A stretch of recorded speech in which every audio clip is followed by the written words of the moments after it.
ॐ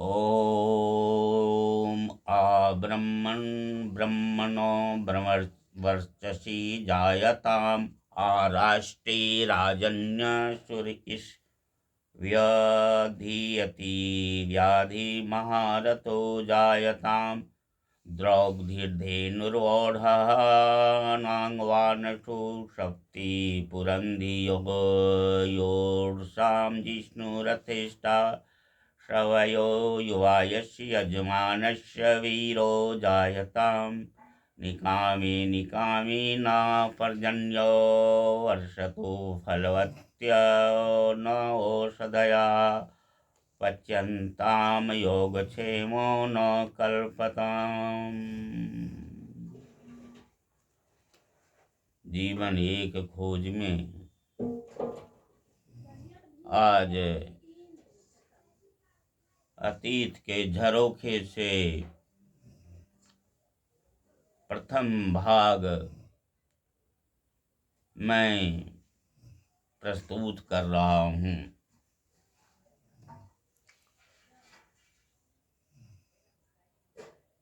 मैं विद्वान सज्जनों से यह निवेदन करना चाहूँगा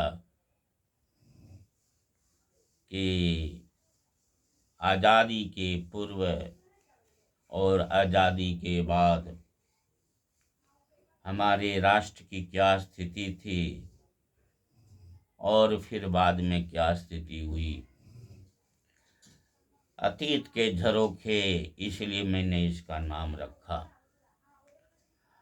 जीवन की एक खोज में यह एक अतीत के झरोखे प्रथम भाग है। जब हम अपने देश में विद्यमान स्थितियों पर जब ध्यान जाता है तो अब यह तथ्य बड़ी सहजता के साथ मनुष्य के जीवन पटल पर यह उभर कर आता है। क्या उभर कर आता है कि राष्ट्र के सामने चुनौतियों का अंबार पड़ा है। व्यक्तियों के जीवन में धैर्य, कर्म, कौशल सब बिगड़ी हुई स्थिति में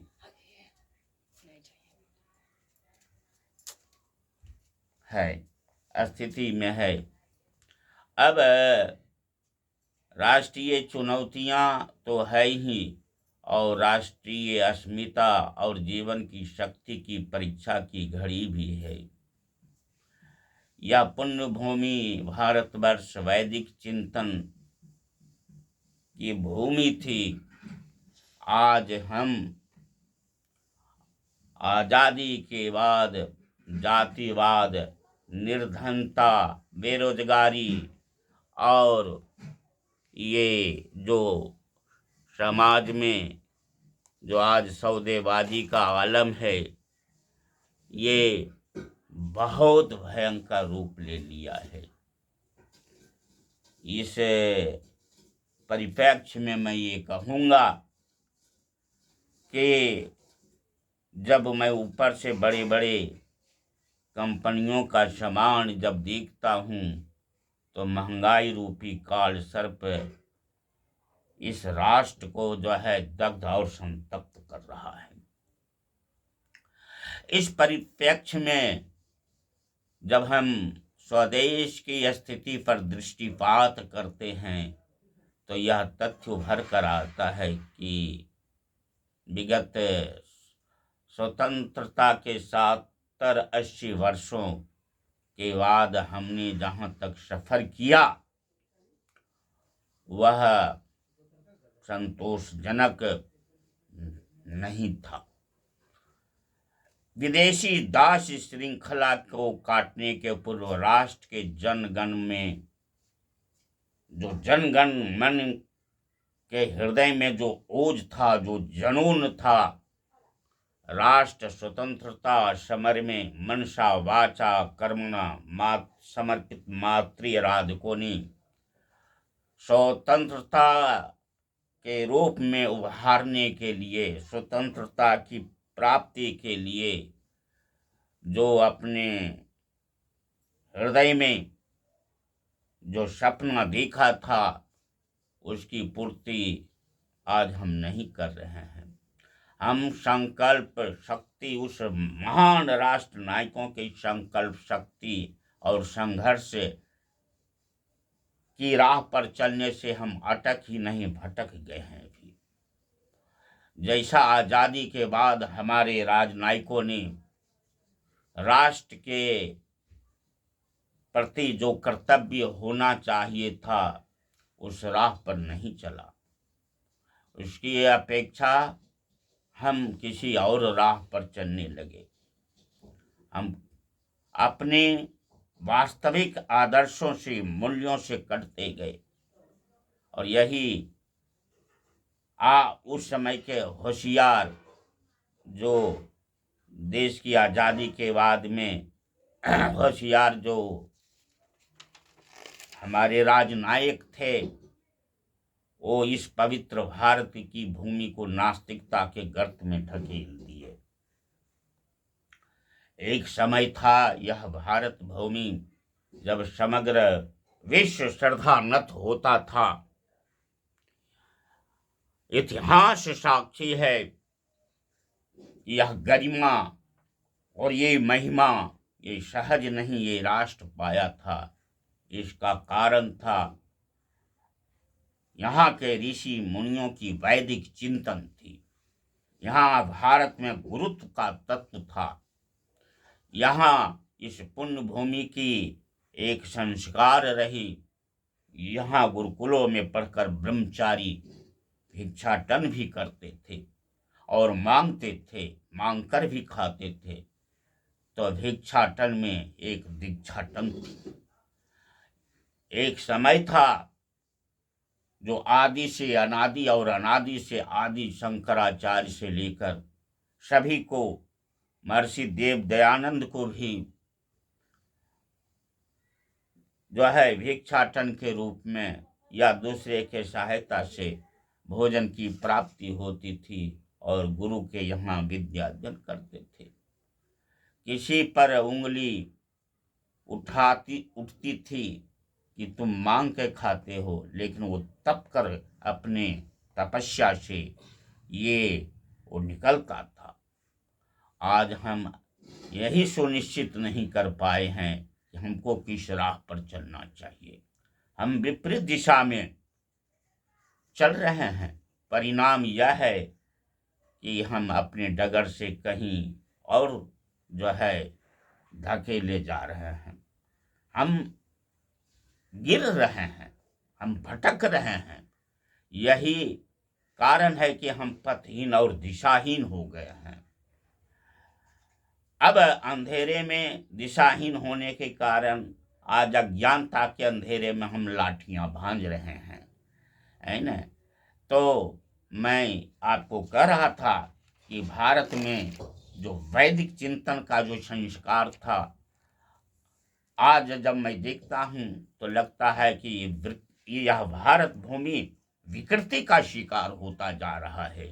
अपने नश्वर काया के परित्याग तक महर्षि दयानंद ने यही कहा था, हे प्रभु तेरी इच्छा पूर्ण हो।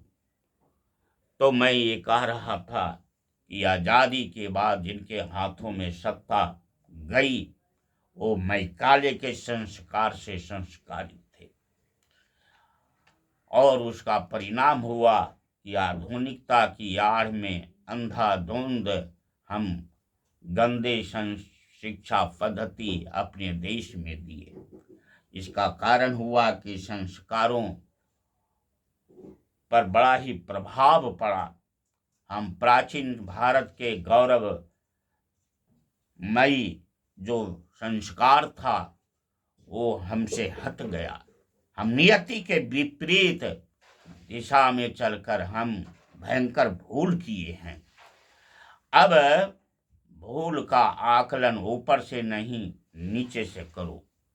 हम देखते हैं कि जो लोग ज़्यादा ऊपर दिखाई देते हैं उन्हें नीचे होना चाहिए था। और यही कारण है कि आज प्रत्येक मनुष्य या सज्जनों में, इंसानों में एक घबराहट होने लगती है। कैसी घबराहट, ये कैसी विकृति ये समाज में आया है। जब हम देखते हैं कि बुरा करना, बुरा परोसना एक स्वभाव बनता जा रहा है, एक और हम देखते हैं जो जहाँ है, जिस क्षेत्र में है, वहीं वो गिर रहा है। इसका अर्थ है कि जो सामाजिक ताना बाना है, जो सत्यनिष्ठा है ना, जो मनुष्य की होनी चाहिए, वो सत्यनिष्ठा का संस्कार वर्तमान परिप्रेक्ष्य इस विद्या से, ये अविद्या कहा जाए, इससे नहीं मिल रही है। जो गिरना चाहिए था जिन्हें, वो उठ रहा है, और जिसे उठना चाहिए वो गिर रहा है। आज निष्ठा, आस्था, प्रामाणिकता, नैतिकता, आत्मीयता, संवेदनशीलता, सहजता, सरलता की सौदेबाजी हो रही है।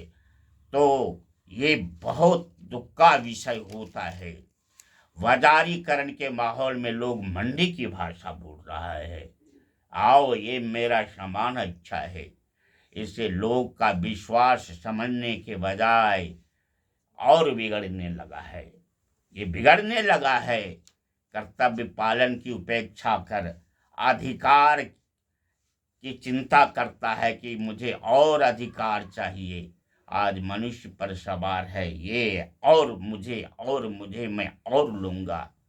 चाहे अधिकार अधिकृत हो चाहे अनाधिकृत, उसकी प्राप्ति के लिए पश्चा तक जाने के वो तैयार है।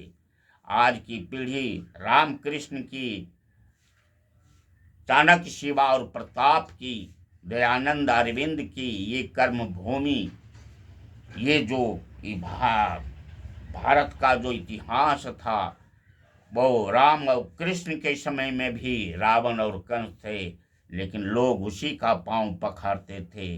जो उज्जवल चरित्र पुण्य आत्मा थे, दैत्य प्रवृत्ति वाले, निकृष्ट प्रवृत्ति वाले सदैव तिरस्कृत होते थे।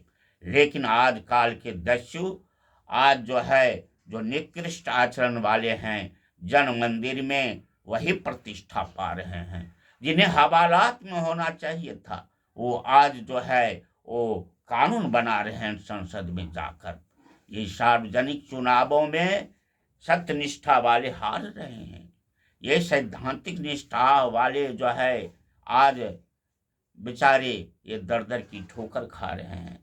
स्वदेश का इतिहास साक्षी है, राष्ट्रीयता और धार्मिकता कभी हमारी पूंजी थी। इसी के बल पर ये राष्ट्र जो है अंग्रेजों को, यहाँ के जो नागरिक थे, वैदिक संस्कार, उत्तम संस्कार वाले राष्ट्रभक्तों ने उसका छक्का छुड़ा दिया था। तो हमारे पास में आज़ादी के बाद जो स्थिति आई, यह बड़ा ही चिंतन की विषय है। मैं इस संबंध में ये कहूँगा कि जरा सा देखें उस समय के राष्ट्रभक्तों के दिलों में क्या सोच थी। अब वो कुछ भूली बिसरी बातें जो है आपको मैं अपनी ओर आपको मैं खींच रहा हूँ। वो कैसे थे, वो हमारे देश के शहीदों, उनकी सोच कैसी थी राष्ट्र के प्रति। अब मैं थोड़ा सा कुछ शहीदों के जीवन चरित्र का जो है आपके सामने मैं रखता हूँ। आओ जो नीम में गड़ गए हैं, जरा उन पत्थरों को याद कर लें। जो नहीं देते दिखाई, उन शहीदों को याद कर लें। स्वर्ण का मंदिर पड़ा है जो कि रत्नों से जड़ा है, आज जिनके आंगनों में लग रहा केला बड़ा है। आन के हित मिट गए, जरा उन शहीदों को याद कर ले। मैं जब देखता हूं कि वो शहीद जो अपने खून से इनकलाब लिखा था, जिसने अंग्रेजों को होश गुम कर चुके थे, मुल्क उन्हीं के चिंतन से, उन्हीं के आहुति से आजाद ये भारत आज़ाद हुई थी, लेकिन आज मैं समझता हूँ कि उन देशभक्तों की जो उस समय जो आज उनके परिवार किस स्थिति में थे हैं, जब मंगल पांडे उसने कहा आओ बगावत करो, अब देर नहीं करो। मंगल पांडे 29 मार्च 1857 बंगाल के बैरकपुर नामक स्थान पर अमर शहीद पांडे ने आह्वान किया भारतीय सैनिकों को कि गुलामी की ये पट्टा उतार फेंक, और मंगल पांडे इसके लिए पहला ही आवाज उठाया अपने वीर सैनिकों को। परिणाम क्या हुआ? मंगल पांडे को बंदी बना लिया गया। 8 अप्रैल 1897 को मंगल पांडे को फांसी दे दी गई। चले चांद नदिया के पार, वो चांद चला गया इस संसार से, उनकी चांदनी सिसकती रह गई। मैं कह रहा था कि अतीत के झरोखे में ये भूली बिसरी बातें, वो यादें जब मैं देखता हूँ तो लगता है कि ओह, उनके दूध मुँहे बच्चे को कौन दूध देता होगा, ये ज्वलंत प्रश्न था। आज मैं थोड़ा अपने आप पर जरा, आज समाज को, आज बुद्धिजीवी मानव को, आज उनके किए हुए देश के प्रति जो अपनी आत्म बलिदान है जवानी की, हे विद्वानों, थोड़ा सा उस समय का स्थिति को विचार करो। तो आज मैं इतना ही आपके सामने कहता हूँ कि देखो, हमारे शहीदों ने कितनी बड़ी इच्छा शक्ति के साथ एक वही संस्कार जो वैदिक संस्कार था, उसी संस्कारों के चलते जो है अपना जीवन की आहुति दिया। अतीत के झरोखे से मैं जब देखता हूँ कि जो जैसा कि कल मैंने अगले बार कहा था कि जब हम ये देखते हैं कि जो आज राष्ट्र है की जो स्थिति है या बिल्कुल बदली है। राष्ट्रीयता और सामाजिकता की जातीयता का जो ये जहर जो समाज में घुल गया है, ये जातीयता के अंगारों से राष्ट्र और समाज दोनों जो है झुलस रहा है। जात जात कर करके वैदिक चिंतन से रहित होकर के आज लोगों में कुछ ऐसे तत्व घुले जो मानव को मानव से अपने को जुदा कर दिया जाति के नाम पर। और ये खतरा भविष्य के लिए एक बहुत भयानक खतरा है। इस जो पहले हमारी वैदिक परंपरा थी, कर्म और गुण के द्वारा, उसके द्वारा सिंचित जो संस्कार था अपने समाज से, जो गुरुओं से प्राप्त करता था, वो सिंचित संस्कार अपने पास में, उससे वो एक आत्मीयता का, अपने जीवन में मानवीय मूल्यों का संचार से वो समाज में एक दिशा देता था। समाज से ऊपर उठ करके, संसारिक क्रियाओं से ऊपर उठ करके मानव का निर्माण का काम करता था। लेकिन आज आत्मीयता की अर्थी निकल रही है।